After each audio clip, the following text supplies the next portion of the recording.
What is more important to us than our health? A question that's never easy to answer. And in today's modern world of emerging discoveries, research in healthcare and medical treatment is full of promise and hope. Leading research is conducted in Israel and, of course, right here in the United States. One such company is NeoStem, an international biopharmaceutical company and one of the leaders in the area of therapeutic and diagnostic applications of adult stem cells for medical treatment. Dr. Robin Smith is chairman and CEO of NeoStem, and she'll update us on this very encouraging subject. Later in the program, we have an exclusive interview with one of the world leaders in scientific medical research, the Director General of the Hadassah Medical Organization. Professor Shlomo Mor-Yosef will join us later in the program, but first we have these messages and a video.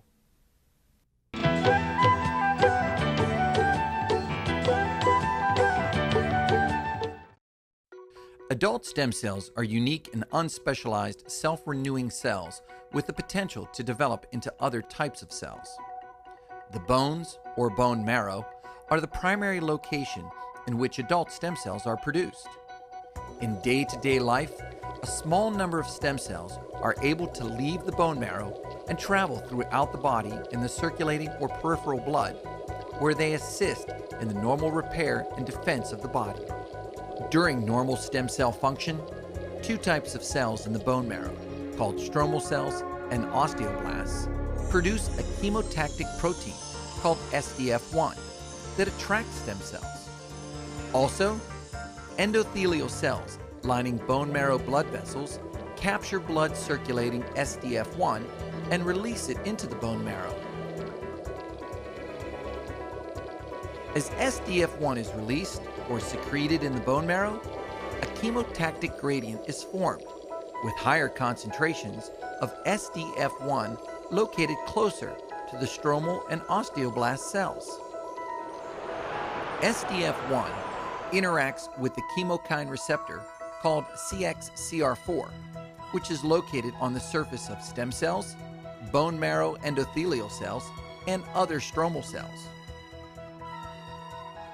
As SDF1 interacts with CXCR4, it creates a bond which signals the stem cells inside the bone marrow to crawl toward the stromal and osteoblast cells. The chemotactic signal prevents stem cells from leaving the bone marrow for the peripheral blood. In order to collect adult stem cells, the cells must first be prompted to enter the peripheral blood. Through the administration of a stem cell mobilizing agent called granulocyte colony stimulating factor, or GCSF, enzymes including neutrophil elastase, cathepsin G, and MMP9 are activated inside the bone marrow. These enzymes cleave the SDF1 protein, inhibiting its ability to interact. In addition, the CD26 protein that is expressed on the surface of a subpopulation of stem cells also cleaves SDF1. When interaction between SDF1 and CXCR4 is blocked, the stem cells are no longer held in place inside the bone marrow. They are now free to move into the peripheral blood. Once circulating in the peripheral blood, stem cells can be harvested by a process called apheresis. With us now is Dr. Robin Smith of NeoStem Research. A real pleasure having you on the show. Thank you for having me. I've always been personally quite fascinated with the concept of stem cell research and feel that anyone disapproving of it is being rather unintelligent. Until recently, the administration was really obstructing research. What has changed? Well, I think it's more and more of an understanding. Whether you are pro-choice or not has a lot to do with your view on abortion. Seems to have indicated people's views on stem cells. But it's important to remember that stem cells do not necessarily come from embryos. You can have adult stem cells, and there are stem cells that have a lot of the morphological characteristics, the ability to do the same things and be helpful in regenerative medicine and treating different illnesses. Please elaborate and tell our audience what ailments, what problems can be resolved through stem cell therapy. Right, so I guess I'd like to focus on adult stem cells. So that's the non-controversial. We just signed actually an agreement with the Vatican, who's excited about our technology of how you can use adult stem cells to promote wellness, regenerative medicine, and you don't have to have the ethical issues of having to kill a fetus to get the stem cells. These are adult stem cells from you and me. After birth, we have the ability to take stem cells, collect them from parts of our bodies that are safe, non-invasive, and use them for therapies. And although it's standard of care for things like leukemia, lymphoma, and certain anemias, there are 2,900 clinical trials here in the United States alone looking to use these stem cells for heart disease, MS, lupus, macular degeneration, wounds, how these stem cells, our own body's repair mechanisms, can be used to treat these illnesses, to repair the tissue that's damaged. Interesting. In fact, my own daughter might have lupus. We're not quite sure yet. And it will be very interesting to see if some miraculous cure is available using technology. Yeah, so for some reason her immune system now has turned to fight herself. It's an autoimmune disorder. So the question is, how can these stem cells can be used to give her a new immune system that won't fight herself to cause the problems that occur with things like MS and lupus? This is all very interesting, and many of our viewers have health concerns, as do people all over the world, I presume. Tell us a little bit more about specific ailments and success stories stem cell therapy is offering at this time. Sure. Well, you know, a gentleman walked into my office about 3 years ago, and he had died. He had a heart attack. They did bypasses. They did 6 bypasses to his heart, and he was on a heart transplant list. They said it takes 2 years to get a heart. He was on oxygen around the clock, and that is the cutoff, 70 years old, for getting a heart. And he got into one of these clinical trials around the United States using stem cells to treat heart disease. And he was in the control group, so he got nothing. And a year at the end of the trial, they gave all the people in the control group their stem cells. And he now is on treadmills, and he was playing tennis. It really changed his life. He didn't only live, but he was able to be functional and do the things that he could have done before his heart attack because it repaired the muscle of his heart. He lived 7 years, and he ended up dying very recently of a cancer not related to the stem cells. But those stem cell therapy, it bought him 7 years of quality of life. So we're seeing more and more in these clinical trials where stem cells are being used to treat the diseases, that they are going to impact how treatment will be done in the future. The question is, and what's not standard of care, is what type of stem cells? How do you deliver the stem cells? And that's what all of these trials are looking at, is what the optimal therapy, the optimal treatment regimen will be for using stem cells to treat illnesses. And once more and more data comes out there, more safety data, etc., outcomes data, we'll be able to see how stem cells can impact tissue and regenerative medicine the way we're damaged by things that happen to us from our environment and as we age. Most fascinating. Is there also a dental application? I understand that in England they were actually trying to grow teeth. Yeah, there's a lot of applications. We see a lot with stem cells. It's very far advanced for musculoskeletal disease, building bones and cartilage, and certainly the oral, whether it's teeth or bones or jaws, is a great area. People have focused on using it for the different parts of breathing that have been damaged, cardiac muscle. People are looking to use it for macular degeneration, wounds, burns, diabetic feet that don't have blood supply to go to the area. The stem cells help repair the tissue and bring vascularization to those areas so that not only do the tissue last, but it can live because it has a vascular supply. So the stem cells are endless. I think what's important to remember is we all have stem cells. They circulate in our body. They're the way that we repair ourselves. When you go to the gym and you work out and go to sleep at night, these stem cells are circulating to repair the tissue. But when you have a real problem like a heart attack or a stroke, you don't have enough of these cells to go to the area for repair. So the more you can have the stem cells collected today and stored for the future, the better off you may be, so that you have a bioinsurance for yourself for the rest of your life. Fascinating. Tell us a little bit about your company. So our company is focused on the technology of you and I as adults in a safe, non-invasive way of having stem cells collected for ourselves. You've heard of bone marrow transplantation. Over 50% of people can't find a donor when they need it. This is a way you can have your stem cells collected while you're healthy so that they're there for your use. And we're very focused on taking the stem cells, subdividing the different stem cell populations, and looking at how these individual stem cells can best treat illnesses. We're working here and abroad in China to make the the technology, advance it more quickly through clinical trials. And we have partnerships with the Department of Defense, who's helped funding some of our technology for wounds for the soldiers. They want to help them be repaired to where they are before they go out and receive combat injuries. And then organizations like the Vatican, who are so excited about the ability to take science and new technologies to improve human suffering without being a violation of faith. So we find that we're getting a lot of interest in our technology and our science, and are allowing people to understand the benefits of stem cells and recognize that it has nothing to do with faith or religion. It's all about hope for the future. What are your company's plans for the future? So our company has three different prongs. We have a very profitable pharmaceutical company in China, and then we have our stem cell therapy in China, and then we have our stem cell division in the United States. Our whole focus is how to enhance technology, how to help treat diseases in traditional pharmaceuticals as well as stem cell-based therapies in the future. The more we can do to educate the world on the importance of stem cell-based therapies, to understand that it doesn't have to be controversial, the more we get people moving technologies forward from around the world. There's terrific technologies from Israel, from Japan, China, the United States, the United Kingdom. There's wonderful technologies, and the more we can work together to consolidate the different technologies and companies, the farther along we'll be in using stem cells to treat diseases. As I mentioned earlier, I personally believe that there's no question as to how essential it is to implement these intelligent solutions that bring hope to so many people suffering from serious diseases. Please tell our viewers how they might contact you or your company for more information.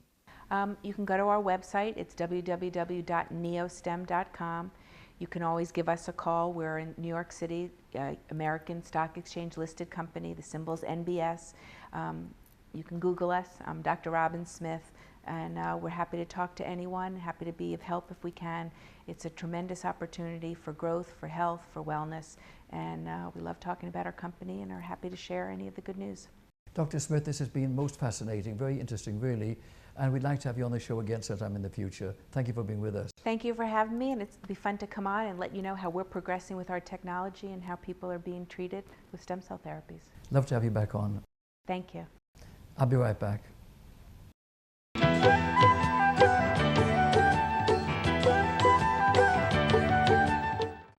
With us now is Professor Shlomo Mor-Yosef, the Director General of the Hadassah Hospital in Jerusalem. Sir, it's a real pleasure and privilege to have you on the Shalom Show. To me as well. Tell us, sir, what are the challenges facing medicine and your hospital in general in Israel at this time in history? You know, Hadassah started 100 years ago, and they decided to build a healthcare system in Israel. So every generation there is a different challenge to Hadassah and to medicine all over the world. So for us in the hospital, the challenge is really to bring the best healthcare service to the citizens of Israel, which is a cutting edge of technology and a cutting edge of knowledge. This is on the clinical side, but we also are very much involved in education. We have medical school, we have school of nursing, dental school, school of public health, and occupational therapy. And just recently, we introduced a military track in our School of Medicine as the government asked us to do it as part of our mission as a Zionist organization. And the third part is research. Today, there are so many innovations all over the world, and especially in Israel. And we try to put it in a structure of research done by physicians, and in order to find solutions to diseases, not just to increase the knowledge in the world, but really to find solution to specific diseases. So this is what we do right now when we are one of the world leaders in embryonic stem cell research. And we chose to treat the brain, Parkinson, MS, Alzheimer. The eye is part of the brain, and macular degeneration is the main cause of blindness in the world. And we decided to concentrate on this. And 2 years from now, we hope to start the first clinical trial in the world in which we use embryonic stem cell in order to treat patients with blindness. So this is just few examples. And really the main challenge is to go to what is called personalized medicine, in which you adapt the treatment not to a disease, not to breast cancer or prostate cancer or brain tumor, but to do it to a specific patient, to patient A with breast cancer, who is obviously different from patient B with breast cancer. So today, with the knowledge about genetic of the patient, of the individual, genetic of the family, genetic of the tumor, and when you put all this together, you can differentiate it between patient A and patient B. So what does it mean? It means that we can tailor the treatment to a specific patient. And sometimes to say to a patient, you don't need this treatment, it only causes you side effects and not real effect. So this is, as I see, the challenge on the global medical activity. Our own challenge is to build a campus in Jerusalem in a way that it will adapt the campus to the future need of medical services. We are building today a 1 million square feet building, the Sarah Wetzman Davidson Tower. And we decided to put the operating room underground, 5 floors below ground level. So in any type of war, conventional, biological, chemical, we'll be there. We'll be ready in full operation. What a tragedy that such measures are necessary in this day and age. You would think that with technology and education so clearly available worldwide, that rational people would implement intelligent solutions to the problems in the Middle East and, of course, everywhere else.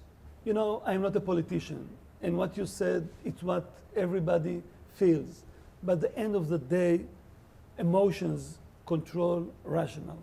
And what we experience today in the Middle East and Israel, we don't feel that we are near to a solution. So we as a hospital have to take our measures. We have to be prepared. We have to train our doctors and nurses. We have to do drill after drill after drill in order to be ready at the time when it will be needed. Why is the Hadassah Hospital, if I may ask you this question, so world famous? Why is it? What's unique about your hospital? What is unique about the hospital is, first of all, we were the first. We really introduced academic medicine to Israel.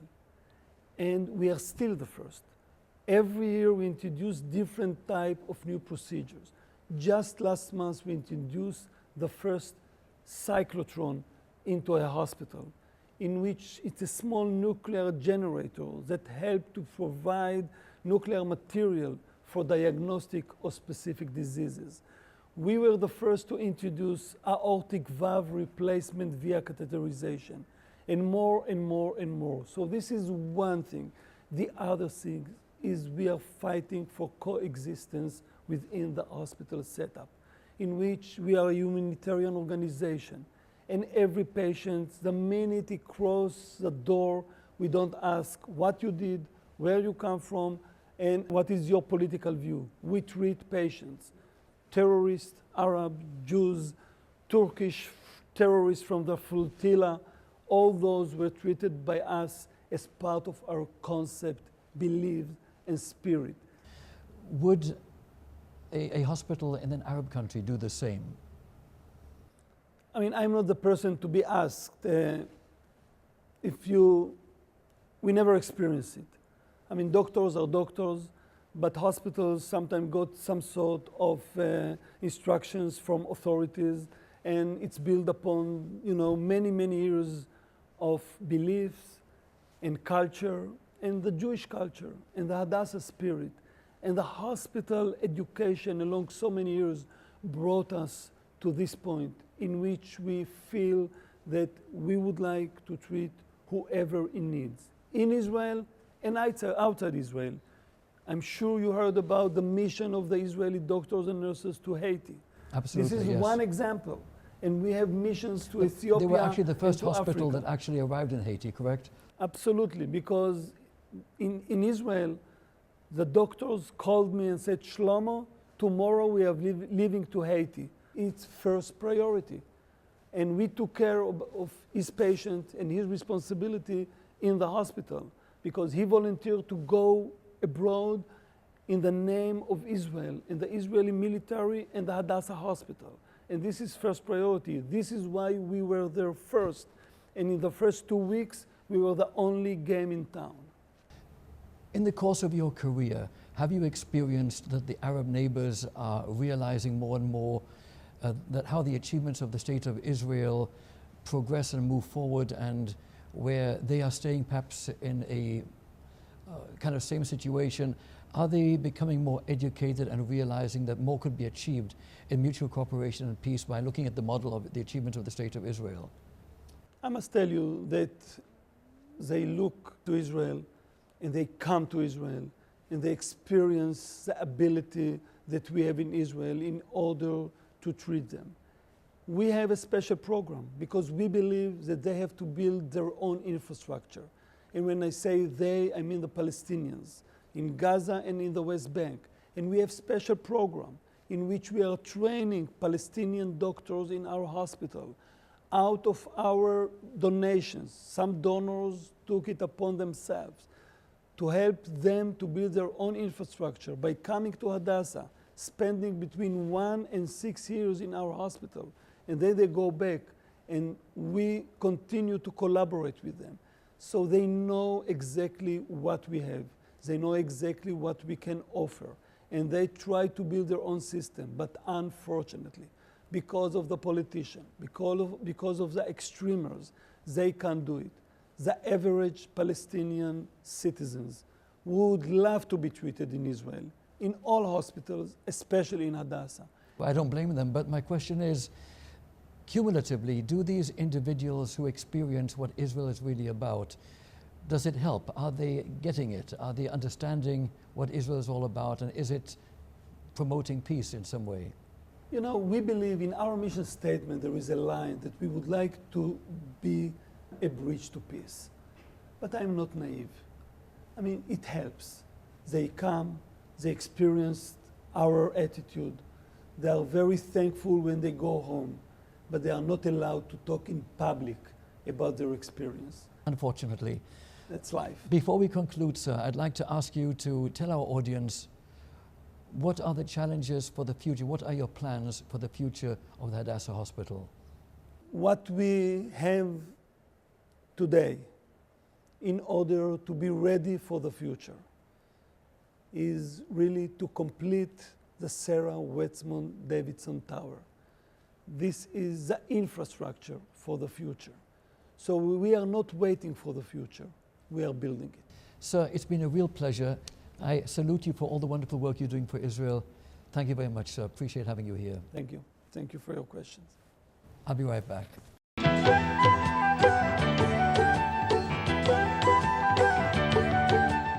This concludes our special show on medical research in Israel and in the United States. I'm Richard Peritz. Thank you for being with us.